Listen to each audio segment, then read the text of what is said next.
बच्चों, आप सभी का हमारे YouTube चैनल आइडियल क्लासेस में स्वागत है। बच्चों, आज हम आपके लिए विशेष सामाजिक विज्ञान सेट सी की उत्तरमाला लेके आए हैं। जो इसके सही उत्तर हैं आपके सामाजिक विज्ञान के सेट सी के, और किस कक्षा के लिए? कक्षा 10 के लिए। चलिए, इसका प्रश्न नंबर 1 क्या कह रहा है? निम्नलिखित बहुविकल्पी प्रश्नों का उत्तर लिखिए। पहला प्रश्न क्या था? पहला प्रश्न है, किस राज्य में संयुक्त वन प्रबंधन का पहला प्रस्ताव पास हुआ? तो इसका सही आंसर आ जाएगा श नंबर का ओडिशा। दूसरा नंबर का प्रश्न क्या कह रहा है? भारत में बैंक जमा का कितने प्रतिशत भाग नकद के रूप में अपने पास रखता है? तो इसका सही आंसर आ जाएगा 15%। नेक्स्ट प्रश्न है, निम्नलिखित में से किस नदी पर बहुउद्देशीय नई नदी परियोजना नहीं है? तो इसका सही आंसर आ जाएगा द नंबर यमुना नदी। अगला प्रश्न है, जब फ्रांस छींकता है तो यूरोप को सर्दी जुकाम हो जाता है, यह कथन किसका था? तो इसका सही आंसर नंबर मेटरनिक। किसका है? मेटरनिक का है। नेक्स्ट अगला प्रश्न है, सिंहली को श्रीलंका में राजभाषा कब घोषित किया गया? तो इसका सही आंसर द नंबर का आ जाएगा 1956 में। नेक्स्ट अगला प्रश्न है, प्रश्न नंबर 6, लोकतंत्र के निर्णय लेने और क्रियान्वयन में देरी क्यों हो जाती है? तो इसका सही आंसर आ जाएगा स नंबर का, लोकतंत्र में निर्णय विचार विमर्श के साथ सोच समझ कर लिए जाते हैं। तो इस प्रकार से आपके जो बहुविकल्पी प्रश्न है ये कितने अंक के आना? 6 अंक के हो गए। तो आप यदि अच्छे से तैयारी करते हैं तो यहाँ से आपको 6 अंक आसानी से प्राप्त हो जाएंगे। नेक्स्ट क्वेश्चन देखिए, क्वेश्चन नंबर 2, रिक्त स्थानों की पूर्ति कीजिए। क्या कह रहा है? पहला, खालिस्तान के नेतृत्व में जर्मनी का एकीकरण पूर्ण हुआ। तो इसका सही आंसर आ जाएगा ऑटो वॉन बिस्मार्क। किसके नेतृत्व में? ऑटो वॉन बिस्मार्क के नेतृत्व में जर्मनी का एकीकरण पूर्ण हुआ। फिर अगला प्रश्न है, सत्ता की साझेदारी खालिस्तान की आत्मा है। तो इसका आंसर हो जाएगा लोकतंत्र की। नेक्स्ट क्वेश्चन, भारत विश्व में खालिस्तान का सबसे बड़ा उत्पादक और उपभोक्ता देश है। तो आप दालों का भी लिख सकते हैं और चाय का भी। तो इसका सही आंसर आप दाल लिख दीजिए। फिर 2019 के आंकड़ों के अनुसार विश्व में भारत विकास सूचकांक में भारत का क्रमांक है? तो 130वां क्रमांक है। नेक्स्ट क्वेश्चन, खालिस्तान क्षेत्रक को औद्योगिक क्षेत्रक भी कहा जाता है। तो इसका सही आंसर आ जाएगा द्वितीयक क्षेत्रक को औद्योगिक क्षेत्रक भी कहा जाता है। नेक्स्ट क्वेश्चन है, ठोस पदार्थों को तरल पदार्थ में परिवर्तित कर खालिस्तान द्वारा ले जाया जाता है। तो इसका सही आंसर आ जाएगा पाइपलाइन। इस प्रकार से आपके रिक्त स्थान भी 6 अंक के रहेंगे। आप अच्छे से तैयारी कीजिए, इससे भी 6 अंक ले सकते हैं आप आसानी से। नेक्स्ट क्वेश्चन है, सही जोड़ी का मिलान कीजिए। देखिए, रोलेट एक्ट कब पारित हुआ था? तो इसका ई नंबर का आंसर आ जाएगा 1919। रोलेट एक्ट कब? तो 1919। फिर दूसरा क्या कह रहा है? भारत में वैश्वीकरण। तो दूसरे का आंसर आ जाएगा 1991, ग नंबर का आंसर आ जाएगा। फिर तीसरा क्या कह रहा है? निजी क्षेत्रक है। तो इसका सही आंसर आ जाएगा च नंबर का टिस्को। उसके बाद चौथा देखिए, समवर्ती सूची। तो समवर्ती सूची के अंतर्गत ख नंबर का आंसर आ जाएगा शिक्षा। उसके बाद पाँचवें में ज्वारी पतन। तो ये ज्वारी पतन यानी कि इसका क्या आता है? कौंडला में। फिर छठवां क्या कह रहा है? भारत में लिंगानुपात क्या है? तो इसका आंसर आ जाएगा 919। इस प्रकार से सही जोड़ी का मिलान कर दीजिए। यहाँ आपकी सही जोड़ी में 6 अंक कंप्लीट हो जाएंगे। फिर चौथा प्रश्न आता है आपका सत्यासत्य। पहला नंबर क्या कह रहा है? भारत में एल्यूमिनियम पिघलक दूसरा सर्वाधिक महत्वपूर्ण धातु शोधक उद्योग है। सत्य। पवन हंस दुर्गम भागों में हेलीकॉप्टर सेवाएं उपलब्ध कराता है। ये भी सत्य आ जाएगा।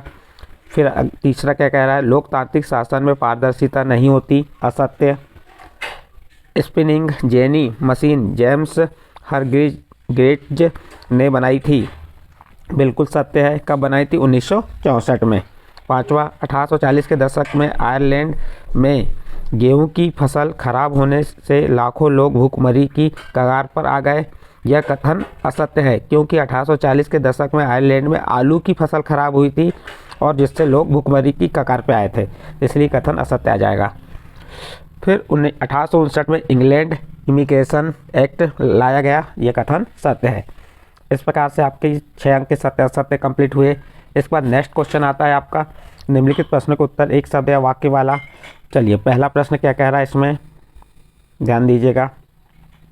पहला प्रश्न है, किस उद्योग में बॉक्साइट का कच्चे पदार्थ के रूप में प्रयोग किया जाता है? तो आपका आंसर आ जाएगा एल्यूमिनियम पिघलक। फिर दूसरा क्वेश्चन क्या है? आधी से अधिक आबादी किस देश की गरीबी में जीवन व्यतीत करती है? यहाँ पे बांग्लादेश भी लिख सकते हैं या हैटी, क्योंकि हैटी पूरे विश्व में 77% होती है। या आप बांग्लादेश भी लिखेंगे, सही है, और हैटी भी सही है। नेक्स्ट अगला प्रश्न नंबर 3, BMI का पूरा नाम क्या है? Body mass index. शरीर द्रव्यमान सूचकांक, इसका पूरा नाम क्या आ जाएगा, शरीर द्रव्यमान सूचकांक। नेक्स्ट प्रश्न देखिए, रंग भेद क्या है, तो रंग भेद रंग या नस्ल के आधार पर जो भेद होता है रंग भेद या अलगाव भी कह सकते हैं, ठीक है। इसके बाद नेक्स्ट है, प्राच्य किसे कहते हैं, तो भूमध्य सागर के पूर्व में स्थित देश ये क्या है, प्राच्य होते हैं। फिर आंध्र प्रदेश की गुडेम पहाड़ियों में आंदोलन का नेतृत्व कौन कर रहा था, तो इसका सही आंसर आ जाएगा अल्लूरी सीताराम राजू। तो इस प्रकार से आपके ये एक शब्द और एक वाक्य वाले उत्तर कंप्लीट हुए, ये भी 6 अंक के रहेंगे।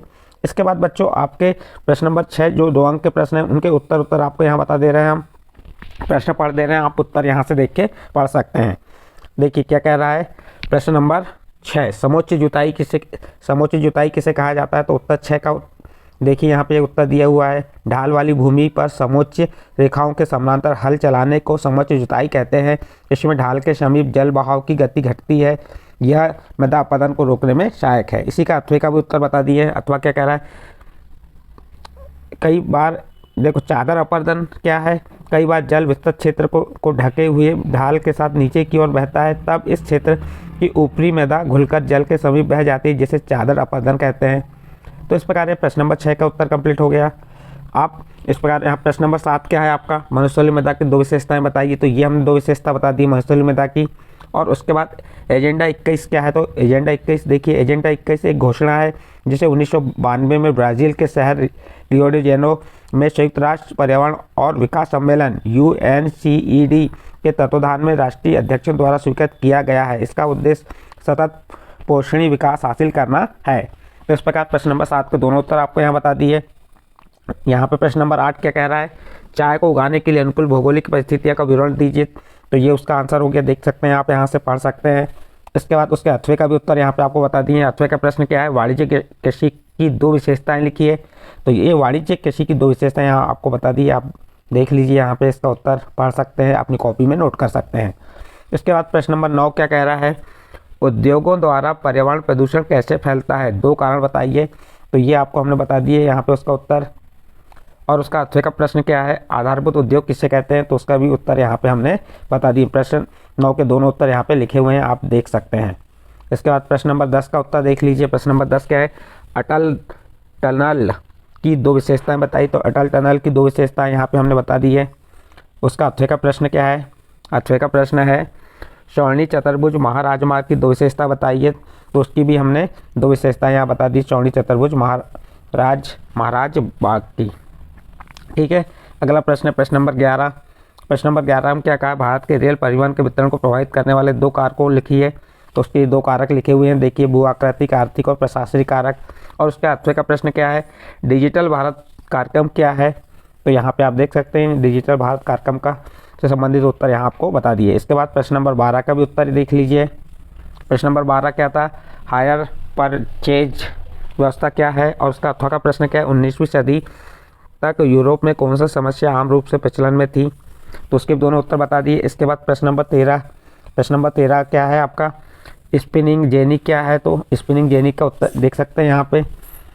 स्पिनिंग जेनी कटाई की प्रक्रिया को तेज करने वाली एक मशीन है जिसे जेम्स हरग्रीव्स ने 1764 में बनाया था। इस मशीन में एक ही पहिया घुमाने वाला मजदूर बहुत सी तकलियों को घुमा देता है और एक साथ कई धागे बनते हैं।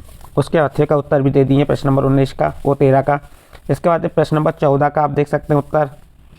इसी प्रकार नेक्स्ट अगला प्रश्न है आप 15 नंबर, उसके बाद 16 नंबर का प्रश्न का उत्तर, 17 नंबर का आपका प्रश्न पत्र रहेगा और उससे आप उत्तर यहाँ से देख के लिख सकते हैं। ये कौन सा सेट है आपका, कौन सा सेट है, सामाजिक विज्ञान का सेट सी का प्रश्न नंबर 18 के दोनों उत्तर यहाँ पे दिए हैं। प्रश्न नंबर 19, उसके बाद प्रश्न नंबर 20 के भी देख सकते हैं आप यहाँ पे उत्तर। 21, प्रश्न नंबर 21 के भी उत्तर दिया है। प्रश्न नंबर 21 क्या था आपका, ये आपका प्रश्न नंबर 21 कितने अंक का रहेगा, 4 अंक का। गांधी जी के अनुसार सत्याग्रह के विचार की व्याख्या कीजिए, या उसके अथवा में दिया असहयोग आंदोलन में समाज के विभिन्न वर्गों की हिस्सेदारी के बारे में बताइए, तो ये उसका अथवा का उत्तर यहाँ पे नीचे दिया हुआ है। ये देखिए असहयोग आंदोलन में समाज की विभिन्न वर्गों की हिस्सेदारी। इसके बाद प्रश्न नंबर 22, ये भी 4 अंक का रहेगा आपका, राजनीतिक दलों के सामने चुनौतियाँ, और उसके अथवा का ये। उसके बाद आपका एक मानचित्र आएगा लास्ट में, मानचित्र का आप अध्ययन कर लीजिए।